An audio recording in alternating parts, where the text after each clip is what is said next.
Next நேயர்களுக்கு என்னோட அன்பான வணக்கங்கள். இன்னைக்கு என் கூட சிவவாக்கு ஜோதிடர் கிருஷ்ணவேணி அவர்கள் தான் இணைஞ்சிருக்காங்க. வணக்கம் மேம். வணக்கம், நமஸ்காரம்மா. எப்படி மேம் இருக்கீங்க? நல்லா இருக்கேங்கம்மா.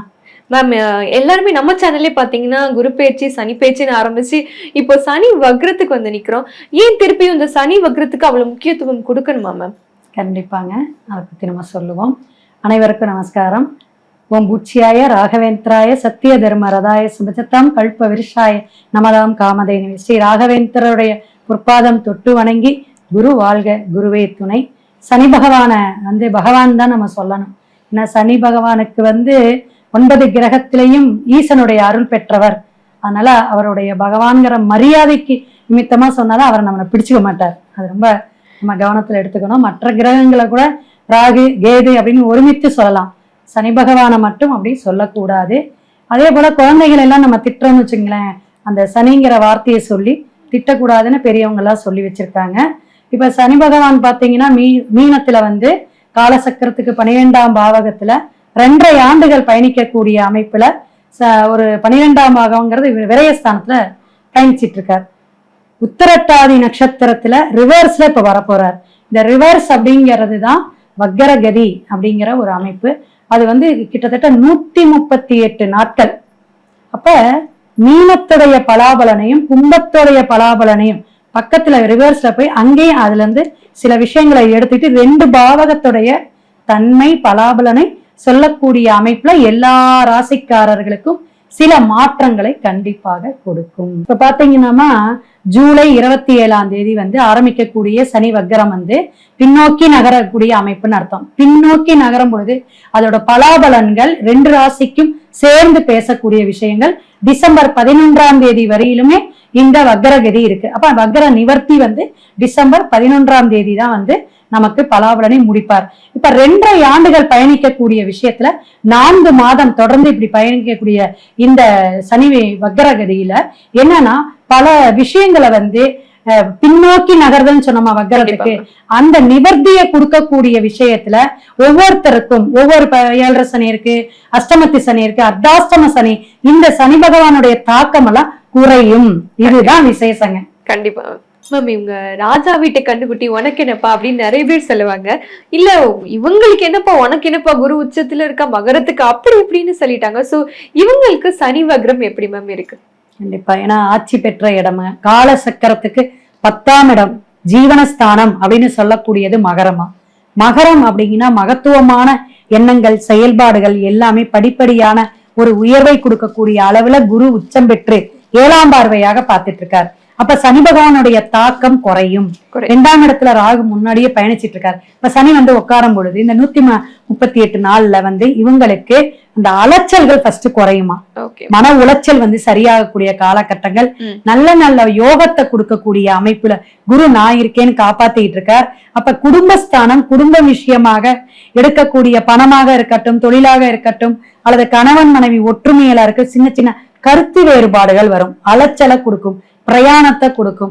வெளிநாடு வெளியூர் போகக்கூடிய அமைப்பு, நான் அதர் ஸ்டேட் போறவங்கள கவனமா எடுக்கணும். அதனால பண விரயத்தை கூட கொடுத்துடலாம். அப்ப மன உளைச்சலை கொடுக்கக்கூடிய காலகட்டமாக சனி ராகு 2ஆம் இட குடும்பஸ்தானம் வாக்குஸ்தானத்துல இருக்கு. வாக்கும் கொடுத்துடக்கூடாது, நான் அதை செய்யறேன் நான் இதை செய்யறேன் அப்படின்ட்டு. ஹெல்த்லயும் இன்னும் கொஞ்சம் கவனமா இருக்கணும். ஏன்னா 7.5 சனியெல்லாம் தாக்கம் எல்லாம் போயிருச்சு. இருப்பினும் இந்த குடும்பஸ்தானத்துல இருக்கிறனால அதனால என்ன ஹெல்த் குடும்பத்துல இருக்கிறவங்களுக்கு எல்லாத்தையும் வரும். இவங்களுடைய பாதிப்பு கணவனுக்கோ அல்லது அவங்க அப்பா அம்மாவுக்கோ இது மாதிரி வரக்கூடிய விஷயங்கள் இருக்கும். பிள்ளைகளுக்கு ஓஹோன்னு இருக்கும். நல்லா இப்ப காலேஜ்ல சீட்டு கிடைக்கும், நல்லா படிப்பாங்க. குழந்தைகளுக்கு பாதிப்பு இல்லை. யாருங்க? மகர ராசிக்காரங்களோட குழந்தைங்களுக்கு. ஓகே மேம், என்னதான் இருந்தாலுமே அவங்க ஃபேமிலி விஷயத்துல எப்பவுமே சாட்டிஸ்பாக்சன் ஆக மாட்டாங்க. கணவனா இருந்தா மனைவி கிட்ட இல்லப்பா நாங்க என் குழந்தைங்களுக்கு தாங்க சேர்ந்து இருக்கோம், இல்லைன்னா அப்பவே பிரிஞ்சிருப்போம் அப்படின்னு நிறைய பேர் சொல்லியிருப்பாங்க. சோ அவங்களுக்கு எப்படி மேம் இருக்கு இந்த சனி வக்ரம்? ஏன்னா கர்மஸ்தானம்னு சொன்னோம், தொழில் இடம், ஜீவனஸ்தானம்னு சொன்னோம். தொழில் சார்ந்த பிரச்சனைகள் வரும், வருமானம் சார்ந்த பிரச்சனைகள் வரும். மகர ராசியில ஒரு பாதி காலகட்டத்துல ஒரு 10 வருஷம் 5 வருஷம் தொழில் இல்லாம கஷ்டப்படுவாங்க. முன்னாடி ரொம்ப கஷ்டப்பட்டிருப்பாங்க பிறந்த போது, பின்னாடிதான் உங்களுக்கு எல்லாம் யோகம். மகரத்துக்கும் கும்பத்துக்கும் சனியுடைய அதிபதிங்க. அப்ப பின் யோகம்னா ஒரு 40 வயசுக்கு மேலதான் நல்ல வளர்ச்சியை கொடுப்பாங்க. அப்ப அவங்க நான் இப்படி தட்டு தடுமாறி கஷ்டப்பட்டு மேல அப்படியே அந்த பாரம்பரியத்தை சொல்லிக்கிட்டே இருப்பாங்க. எங்க அப்பா இப்படி, எங்க தாத்தா இப்படி அப்படிங்கிற விஷயத்த சொல்லி சொல்லி அதுக்கு வெறுப்பேத்திடுவாங்க. நீ எப்படியா இருந்த அதை மட்டும் சொல்லுங்கிற மாதிரி ஆயிரும். அப்படி மகரம் வந்து பல உழைப்புகள் எல்லா கஷ்டங்கள் இருந்தாலும் இந்த ஏமாறக்கூடிய தன்மை இவங்க கிட்ட உண்டுங்க. எதையுமே வந்து ஒரு அவசரப்பட்டு எடுத்துருவாங்க முடிவை, அதுக்குனால கஷ்டப்படுவாங்க. ஆனா இனி வரும் காலம் நல்ல காலம்தான். ஆனா குடும்பத்திலயும் நான் சொன்ன மாதிரி வாக்குல மட்டும் கவனமா இருக்கணும். கண்டிப்பா. புதிய தொழில் முயற்சிகள் ஏதாவது பண்ணலாமா? இல்ல நான் ஒரு பெரிய இன்வெஸ்ட்மெண்ட் பண்ண போறேன், ஷேர் மார்க்கெட் பண்ண போறேன்னா நான் பண்ணலாமா? தாராளமா பண்ணலாம். ஏன்னா மகரத்துக்கு நல்லா இருக்குன்னு சொல்லிட்டோம். பெரும் பணம் போட்டு செய்ய வேண்டாம். சின்ன சின்ன அடிஷனல் துறை பிரான்ச் சொல்றோம்ல, அதெல்லாம் செய்யலாம். வெளிநாடு தொடர்புகளும் இப்ப வரும். அதர் பாஷை பேசக்கூடியவங்களா நட்பு வட்டாரமா வருவாங்க. சனி ராகு 2ஆம் இடத்துல இன்வெஸ்ட்மெண்ட்ங்கிறது தனம்ங்கிறதே 2ஆம் பாவகம் தான். அப்ப இந்த 2ஆம் பாவகத்தை சின்ன சின்ன அலைச்சல்கள் இருக்கும், சின்ன சின்ன அவதூறுகளை வந்து ஒரு டைம் கொடுத்துட்டு சரியான பாதையை வழிவகுத்து காட்டுவார் சனி பகவான். பாடத்தை கொடுத்துருவார். அதனால பயப்படாம செய்யலாம். கண்டிப்பா மேம். என்னதான் நீங்க நல்ல விஷயங்கள் சொன்னாலும் இல்லப்பா கேர்ஃபுல்லா இரு அப்படின்னா எனக்கு 3 விஷயங்கள் என்ன மேம் சொல்லுவீங்க? கடன் வாங்குறதுல கேர்ஃபுல்லா இருக்கணும். கணவன் மனைவி ஒற்றுமை பேச்சுவார்த்தையில வந்து கண்டிப்பா கேர்ஃபுல்லா இருக்கணும். யாருக்கும் வாக்கு வந்து கொடுத்துடக்கூடாது. ஹெல்த் இஷ்யூ ஏதாவது வரும், அதை வந்து கவனமா பார்த்து நேரத்துக்கு சாப்பிடணும். கால் பாதம் பாதிப்பு ஏற்படுத்தும், எலும்பு சம்பந்தமான பிரச்சனைகள் வரும். இது ஆரோக்கியத்துல இவங்க விழிப்புணர்வா கவனமா பாத்துக்கணும். கண்டிப்பா. ஹெல்த் இஷ்யூன்னு சொன்னீங்க, அவங்களுக்கு மட்டுமா இல்ல அவங்களை சுத்தி இருக்கிற அப்பா அம்மா எல்லாரையும் பார்த்து? இவங்களுக்கு கண்டிப்பாக பாதிப்பை ஏற்படுத்தும். அவங்களுடைய தசா புத்தி அதெல்லாம் நம்ம பார்க்கணும். இவங்களுக்கு தான் பிரச்சனையை கொடுக்குமா? கண்டிப்பா. இவங்க எந்த மாதிரி வாழ்வியல் பரிகாரம் மேற்கொள்ளலாம்? எந்த கோவிலுக்கு போலாமா? வாழ்வியல் பரிகாரம் அப்படின்னா நமசிவாய சொல்லிட்டே இருக்கலாம். சிவாய நமசிவாய. ஏன்னா 2ஆம் இடத்துல ராகு. காளி உக்ர காளி, வக்ர காளி. அதே மாதிரி தில்லை நடராஜ பெருமாள் கோயில வந்து பக்கத்திலேயே இருக்குங்க தில்லை காளி.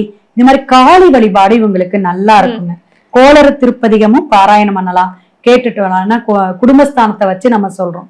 குழந்தைகளை ஏதாவது இந்த கூட்டமா இருக்க மாலு, இது மாதிரி எக்ஸிபிஷன் இதெல்லாம் கூட்டிட்டு போனா ஒரு பாசிட்டிவ் எனர்ஜி குடும்பத்துல ஒரு நல்ல சந்தோஷம் வரும். அவங்களுக்கு இதனால என்னன்னா ஒரு மகிழ்ச்சியா மனமாற்றத்தை கொடுக்கும். கண்டிப்பா. உனக்கு என்னப்பா மகர ராசியில பிறந்துட்ட அப்படின்னு உங்களே எல்லாரும் சொல்லியிருந்தாங்கன்னா மறக்காம கமெண்ட் பண்ணுங்க, நானும் தெரிஞ்சுக்கிறேன். நன்றி மேம். தேங்க்யூ.